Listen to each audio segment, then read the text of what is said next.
John Kass in the Chicago Tribune. 89 WLA. Nobody in this country who got rich on his own. Nobody. You built a factory out there. Good for you. But I want to be clear. You moved your goods to market on the roads the rest of us paid for. If you got a business, you didn't build that. Somebody else made that happen. I mentioned this piece in the Chicago Tribune. It's by a man by the name of John Kass. Kass. It's entitled, Who Else, Mr. President? Thanks, Rush. Thanks, Mr. President, for showing us the other side of your face. And thanks, Elizabeth Warren, Cherokee Liz, for telling us that basically if you work hard and put all your inspiration and luck and guts and sinew and heart and your family's heart and your family's the kids' college fund and everything else on the line, and you succeed. It really wasn't you who succeeded. Government succeeded. Let me tell you something about government. I told you earlier that when I was a boy, worked at my father's store. It was kind of like Greek daycare, because there was no daycare. So, from the time we were 4 or 5, worked at the store, or just hung around there and pretended to dust cans or whatever, kill flies. My first job was killing flies for a penny. My Uncle George gave my brother and I that job, and we took a piece of liver sausage, went out in the alley on a piece of butcher paper and killed a couple hundred flies and made a lot of money. But at that store, I told you we didn't bring the brown steaks home. We brought brown steaks because, that's what we couldn't sell them. And we'd fill the bag for the government men. The inspectors from City Hall would come. We'd fill the bag with ribeye steaks.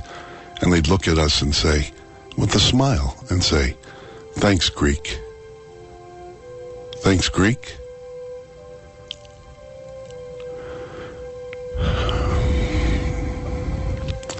It's probably why I became a columnist in this town. You want to know the truth? Watching them smile at my dad and take our stuff is what made me a columnist. I don't need the theme music. What happened was, I was 8 years old, 10 years old. I see it every week. Thanks, Greek. And I thought there's a lot of people out there who work just as hard as my dad, or try to do something. Jerry from Barrington. Your wife grew up at 55th in California, huh? Yes, she did. And I'll tell you, she's not a morning person. And I Wake her up. Store. Yeah. Oh, you got to be kidding. Right. But I mentioned the store to her this morning, and she just had the biggest smile on her face. She could just remember the good days. And I'll tell you, what's going on right now, she can't take it. Well, I appreciate it. There was a good store, and my brother took it over. And my cousin, we had another store in 58th and Pulaski, and for a variety of reasons, it didn't last. And you know what? When it didn't last, guess what? Barack Obama wasn't there to help us. Barack Obama wasn't there to help my brother or my cousin or their families. Did the government come and say, hey, you know what? Why don't we we'll have Tony Rezko buy your house? You know what? It is just such an insult that sometimes I just have to contain myself and realize that Mark Jacob, my editor's, the guy I work with on the column, is not here. Shooter's not here. Calm down a little, John. Okay, we have Mac from Griffith, Indiana, who's going to tell me why I'm so wrong. Let's hear it, Mac. Why am I wrong? Well, it's not that I'm going to tell you that you're so wrong, but what galls me is that I'm pretty sure you voted for Obama last time, and that somehow you find to compare between Obama and Romney almost the same, and you're probably going to vote for the guy again. Because I'm such a liberal, right, Mac? No, I don't know. What's wrong with you, dude? Do you read my column? I like most of your columns, but every time anything comes up with a comparison between voting for Romney and voting for Obama, you don't just come out and say, I gotta vote, we gotta vote for Romney. You know why? You know why, Mac? Because I have you know why? I have not a clue on planet Earth why anybody would vote for Obama, because he is a phony, scam artist, standard Illinois Democratic hack who's achieved everything in his entire life on backdoor scamming and nods and winks. He's never earned anything in his life. I think he earn his law degree? Well, he earned his college degree, didn't he? But he won't release his transcripts, right? He got into college on the sly. Was he a foreign student then? I don't know. I don't know about the foreign student Is stuff. that why he won't release it? I don't know. Listen, the reason why I'm not in love with Romney, I'll tell you why. Because I'm a conservative, and I'm not. I saw what Karl Rove and the other establishment Republicans did to the Republican Party. Big government conservatism is a joke. Spending money that they don't have is a joke. And what if you're do the gonna Democrats do? listen to me, I know what the Democrats are doing. They know what they're about. They're spending money to buy votes. The Republicans talk about fiscal responsibility, and at the same time, they won't cut their side. They won't cut defense. Now, you got to cut military spending, and you got to cut the social spending, but they won't do it. So what I'm trying to tell you is I don't believe in the man anymore. I don't want to be some tribalist pounding a drum, cheerleading. You hear these guys, some of these people on the radio, on TV, at night you hear them chattering around like cheerleaders. I'm not a cheerleader. I'm a journalist. But I can see that. I think the way the country will be saved is if people who are sound, clear-minded on finances get elected in the legislature, in the state legislature, in the Congress of the United States. I agree with you totally with that, but it makes no difference because for a presidential election coming up in about 99 days or whatever, right, you have only two choices. There is no staying at home. There is no picking the third guy. You've only got a choice between these two guys. All right. Well, then you got to tell vote for Obama is appalling. Tell Romney to get, as long as Karl Rove is hanging on Romney's leg, I got a problem with that. He's got to scrape Karl Rove off a little bit before we go. Let's see, Bob from Mokina. Yes, sir. Good morning, John. What's up, Bobby? I used to hunt in Mokina, Bob. I guess it's a suburb now. Well, I used to be a salesman for Royal Crown, and I went into your father's store. I don't know if the timing is right or the ownership, but I used to sell pop, and I'm from the St. Rita Parish down there. You go. Many years ago. But where Ed Farmer had the famous curveball that Sandy Koufax loved. Heard that story a million times on the radio. Another station. What's up, Bob? My comment, sir? Yes, sir. Okay, my comment is I seen Obama, Quinn, and Durbin, and Rahm Emanuel. They were building the roads to your father's store. And I just wanted to tell you that I saw them out there, and they were working like crazy. I mean, they had their sleeves rolled up. Sure. And they had their hands in everybody's pocket. But all kidding aside, if I just may add one thing and say to you that you're doing a good job, sir, and if the people are calling to know and realize how these stuff I'm sorry. promoting socialism, of which they will suffer and their kids will suffer the way this man is going, sir. That's all I wanted to say, Jim. Thanks, Bobby. Thanks for calling. Somebody, let's see, I couldn't hear it all, but I think you started breaking up, and that's too bad. Paul on the south side, I want to get to all the calls. The calls are lighting up. What do you want, Paul? John, I was from that neighborhood, from Visitation Parish. That's where I was born, 5224 South Peoria Street. Okay. Now, can you tell me which store was your father's on Halsted Street? Because there were quite a few there. That wasn't my father wasn't on Halsted. My uncles John and my Uncle John had a steakhouse there called Lamec Steakhouse. It was on 55th and Halsted, and I think there was maybe a card game late at night every night, or maybe in the basement. I don't know how that worked. Across from the Burns Building and from Walgreens. Right. We used to go in there. My dad used to take me in there after church on Sunday mornings for breakfast. Someday if they ask me back on the radio, I'll tell you a very interesting story about how Daley the First got elected and what happened at that corner that was significant and lost to history. Yes. But you know what? What's great about my job as doing this talk show thing, learning about it, and writing a column is that I'm from here. Yes. Right? I mean, we're all from here, so I understand where we're from. In one of your columns, I would like you to point out that during the Clinton administration, Clinton and Gingrich committed the American government to spend $11.5 trillion. Bush, the Republicans, and the Democrats committed America to spend $19.5 trillion during Bush's 8 years.